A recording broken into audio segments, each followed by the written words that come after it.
আজকে আমাদের বাসায় একদম ফাটাফাটি নাস্তা, সেই আদিম যুগের আম কাঁঠাল আর হচ্ছে মুড়ি। আসসালামু আলাইকুম। আশা করছি সবাই অনেক বেশি ভালো আছেন। আমি তো আলহামদুলিল্লাহ। নতুন আরেকটা ব্লগে সবাইকে ওয়েলকাম জানাচ্ছি। সকাল সকাল ঘুম থেকে উঠেই নাস্তার একটা প্রিপারেশন থাকে। আজকে ভাবলাম সেই আদিম যুগের খাবার খাবো, আম কাঁঠাল মুড়ি, সঙ্গে একটা সুজির হালুয়া বানিয়ে নিয়েছি অনেক মজা করে। এখানে ডিম সেদ্ধ করে নিয়েছি। নাস্তা খাওয়ার পরে আপনাদের সাথে একটা দামাকা একটা ব্লগ হবে। সেটা হচ্ছে আমি আপনাদের সঙ্গে আজকে একটা ভালোবাসার পরীক্ষা দিব, দেখি জিততে পারি কিনা। আগে নাস্তাটা খেয়ে শক্তিশালী হয়ে নেই, তারপরে জিততে পারবো ইনশাল্লাহ। আসসালামু আলাইকুম। আশা করছি সবাই অনেক বেশি ভালো আছেন। আমি তো আলহামদুলিল্লাহ। অলওয়েজ হ্যাপি পারসন একজন আমি। ছোটোবেলা থেকে অনেক বেশি হাসতে পছন্দ করি এবং সবাইকে হাসাতে পছন্দ করি। যাই হোক, আজকে আমি আপনাদের সঙ্গে কিন্তু একটা পরীক্ষা দিতে আসলাম। আপনাদের সঙ্গে আজকে একটা পরীক্ষা দিব আপনাদের সামনে। সেই পরীক্ষাটা আমি জিততে পারলে ওয়াও, আমি ভেরি হ্যাপি। তো পরীক্ষাটা দেওয়ার আগে যেটা বলি, প্রত্যেকটা মানুষের নিজেকে প্রচণ্ড ভালোবাসা উচিত। আমি মনে করি নিজেকে ভালোবেসে নিজেকে ভালো রাখতে পারলেই পাশের জনকে ভালো রাখা যায়, ভালোবাসা যায়। কথাটা যদি সত্যি হয়ে থাকে, আমার কথায় একমত হয়ে থাকেন, ছোট্ট করে একটা লাইক দিয়ে ছোট্ট করে একটা কমেন্ট লিখে বলে যাবেন। আর যদি মনে করেন যে একমত নয়, নিজেকে ভালোবাসা লাগবে না, এটা যদি মনে করেন, তাহলে কিন্তু একটা ডিসলাইক হলেও দিয়ে যাবেন। তো আমি আজকে আপনাদের সামনে যে পরীক্ষাটা দিতে আসলাম, সেই পরীক্ষাটা হচ্ছে চোখ বন্ধ করা পরীক্ষা।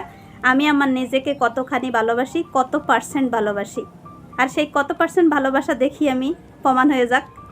স্টার্ট হোক। চোখ বন্ধ, কিন্তু খোলা রাখা চলবে না, চোখ বন্ধ করে এই পরীক্ষাটা দিতে হবে। যদি আপনারা কেউ এইরকম পরীক্ষা দিয়ে থাকেন, তাহলে তো বলবেন কমেন্ট করে, আর যদি না দিয়ে থাকেন সেটাও কিন্তু কমেন্ট করে যাবেন যে এরকম পরীক্ষা কখনো জিততে পারা যায় নাকি।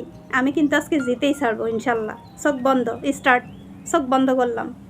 দেখেন, পরীক্ষাটা হচ্ছে এটা।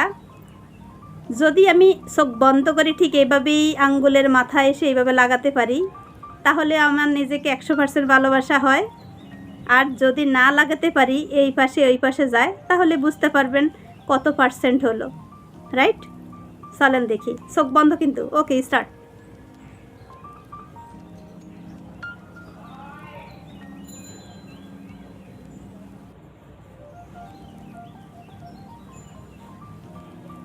ওয়াও, দেখতে পেয়েছেন আমি কি ভালোবাসতেছি নিজেকে। আমি ভালোবাসি 95%, আর 5% হচ্ছে উল্টা দিকে চলে গিয়েছে। দেখতে পেয়েছেন? এটা সরাসরি এসে এখানে লাগতো, কিন্তু এখানে না লেগে এটা উপরে চলে গেছে। তার মানে হচ্ছে আমি 95% নিজেকে ভালোবাসি, আর বাকি 5% হচ্ছে অন্যদের জন্য। আমি মনে করি আমি আমার এই 5% ভালোবাসা সবাইকে দিয়ে অনেক বেশি হ্যাপি করতে পেরেছি। আর আমি একদম 95% নিজেকে ভালোবাসি।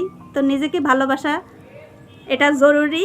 আমি সবাইকে এটা সাজেস্ট করব, আগে নিজেকে ভালোবাসুন, তারপরে আপনার পাশের জনকে ভালো রাখুন। তো আমি আজকে আমার নিজেকে 95% ভালোবাসি, প্রমাণ হয়ে গেল। আশা করছি ভিডিওটা ভালো লেগেছে। ভালো লাগলে এরকম এক্সাম্পল সবাই কিন্তু ঘরের মধ্যে এরকম বসে বসে পরীক্ষা দিবেন, আর দেখবেন নিজেকে কতখানি ভালোবাসেন। আমার মতো 95% না 60% না 90%, সেটা কিন্তু প্রমাণ হয়ে যাবে। আর প্রমাণ হয়ে গিয়ে আমাকে আবার একটা কমেন্ট করবেন। ওকে, এবার কিন্তু চলে আসলাম দুপুরে রান্না বান্নার আয়োজন, যেটা হচ্ছে আমি আগে থেকে গরুর মাংস মশলা মাখিয়ে রেখেছিলাম। এখন হচ্ছে চুলার মধ্যে বসিয়ে দিয়ে রান্না করব। পাশের চুলায় একটা সবজি রান্না করব মজা করে। গরুর মাংসের মধ্যে আগে থেকে মশলা মাখিয়ে যদি এভাবে রেস্টে রাখা যায় আধা ঘন্টার মতো, তাতে কিন্তু খাবারের মানটা অনেক বেশি সুন্দর হয়, ভালো হয়, খেতেও অনেক টেস্টি হয়। আমি কিন্তু সেটাই করেছিলাম। তো এখন আমি রান্না বসিয়ে দিয়েছি। চুলাটাকে লো মিডিয়াম আঁচে রেখে একদম চটপট করে রান্না করে নিব। মাংসের চুলা সবসময় শুরুতে কিন্তু ছোট রাখতে হয়, মানে অল্প আঁচে রান্না কষানো হয়। তার পরবর্তীতে যখন পানি দিব, একদম হাই হিটে রান্না করব। পাশের চুলায় একটা কই মাছ দিয়ে মজা করে সবজি রান্না করছি। বলতে পারেন এক্সিলেন্ট একটা সবজি। দেখতে পেয়েছেন মজার একটা সবজি রান্না। কই মাছ দিয়ে সবজিটা হোক, আর এখান দিয়ে হচ্ছে মাংসটা হয়ে যাচ্ছে।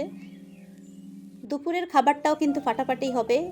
একদম আজকে ওই যে বললাম মাংস আধা ঘন্টা ভিজিয়ে রেখে মশলা মাখিয়ে রেখে রান্না করেছি।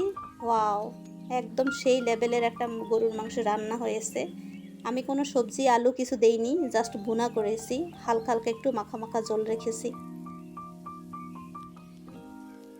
আশা করছি আজকের ভিডিওটা আপনাদের অনেক বেশি ভালো লেগেছে। ভালো লাগলে রীতিমতো একটা লাইক দিয়ে পাশে থাকবেন। যারা আমার চ্যানেলে নতুন চাইলে কিন্তু চ্যানেলটা সাবস্ক্রাইব করে সঙ্গে থাকতে পারেন। অলরেডি যারা এই কাজটা করে ফেলেছেন তাদেরকে অসংখ্য ধন্যবাদ। নতুন আরেকটা ব্লগ পাওয়া পর্যন্ত সবাই অনেক বেশি ভালো থাকেন। ভিডিওটা বেশি বেশি করে শেয়ার করবেন ফ্রেন্ড সার্কেলের সঙ্গে। আর আজকে কমেন্ট করতে কিন্তু ভুলবেন না, ভালোবাসার পরীক্ষায় জিততে পেরেছি কেমন লেগেছে আপনাদের। এরকম করে আপনারা বাসার মধ্যে একটু আনন্দ করার চেষ্টা করবেন, জাস্ট এটুকুই। আসলে হলো বাসায় বসে কি করব, মাঝে সাঝে যখন একদম অবসর সময় থাকে সেই সময়টুকুতে একটু এনজয় করা। এখন আপনারা আমার ফ্যামিলি মেম্বার, আপনারা আমাদের সদস্য হয়ে গিয়েছেন, তাই আপনাদের সঙ্গে একটু শেয়ার করি খুঁটিনাটি। এই তো ভালো লাগা মন্দ লাগা সব কিছু। ভিডিওতে একটা লাইক দিয়ে বুঝিয়ে দিবেন ভালো লাগা এবং মন্দ লাগা। সবাই অনেক বেশি ভালো থাকেন। আল্লাহ হাফিজ, আসসালামু আলাইকুম।